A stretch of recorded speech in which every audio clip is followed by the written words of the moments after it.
Tallinn väikeses oli vastas siis must rong ja meid viidi Patareisse.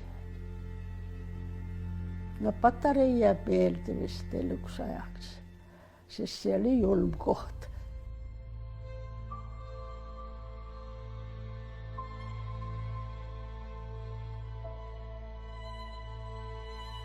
Ja sealt läksime karantiini. See oli väike ruum. Seina peal oli ainult 2 rippuvat nagu raami magamiseks, aga meid oli 7-8 seal selles väikses ruumis. Me vaevu põrandale mahtusime niimoodi üksteise kõrval magama. Ma ei mäleta, et meid sealt oleks lastud välja jalutama, ei.